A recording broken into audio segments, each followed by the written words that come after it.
Have you ever wondered what the future for vehicles might look like? For example, will they always look the same, or might they change into this crazy looking vehicle that no one has ever seen before? Well, just last year on November 21st, we saw firsthand what the future might look like when CEO Elon Musk revealed Tesla's new vehicle, the Cybertruck. Everyone was amazed and shocked by the appearance of the Cybertruck due to its weird, sharp angles, that kind that reminds you of how you drew cars in the 5th grade. While the Cybertruck may look cool to some people and to others weird, what I'm more concerned about is the CyberTruck safety. Will it be able to keep the passengers in the truck safe, as well as any other vehicles or pedestrians that come into contact with it? Will not keep them completely safe, but at least the same amount as any other truck would when involved in a crash. So first, let's talk about what the Cybertruck's exoskeleton will be made from. In Elon Musk's own words, it will be made from ultra-hard, cold-rolled stainless steel, which in simpler terms means that it will be nearly impenetrable. During the unveiling of the Cybertruck, Elon Musk showed the audience that the exterior of the car is bulletproof to 9mm rounds. So by now we have a pretty good idea of how strong the steel actually is. But even if you don't believe me, here's a clip. Yeah, so the car is pretty strong. The windows are also said to be bulletproof, even though that wasn't exactly demonstrated at the unveiling of the Cybertruck. Quoting what Elon Musk said, at least it didn't go through. So why might the Cybertruck not be safe? Some might think its exterior may protect you even more in a crash. Well, let's go back to what we know about physics and crumple zones.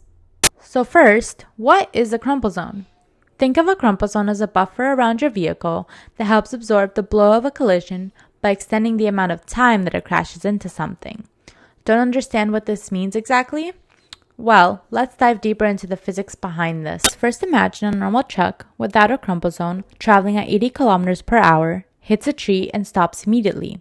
From what we know, when the truck hits the tree provides an impulse to the truck to change the truck's momentum.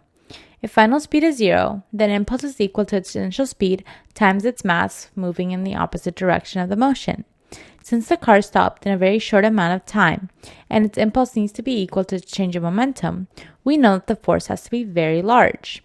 And since this truck does not contain a crumple zone to extend the amount of time of the crash, all that force will be directed to everyone in the car, probably killing them instantly. Now let's use the same scenario, but instead this truck contains a crumple zone. So when the truck hits the tree still provides the same impulse to the truck to change the truck's momentum. If final speed is still 0, then impulse is equal to its initial speed times its mass moving in the opposite direction of the motion. Since the truck now has a crumple zone, it now takes more time to stop due to the car crushing.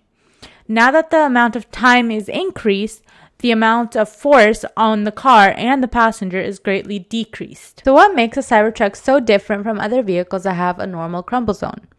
Well, as it stands, we know that the Cybertruck is made of hard, cold steel, which we know is difficult to break, or in this case we can say crush, which we've seen that each car needs to be able to do in order to increase the amount of time in a crash to decrease the amount of force. So now let's imagine the Cybertruck in the same scenario as the other two. It's traveling at 80 kilometers per hour and it hits the same tree.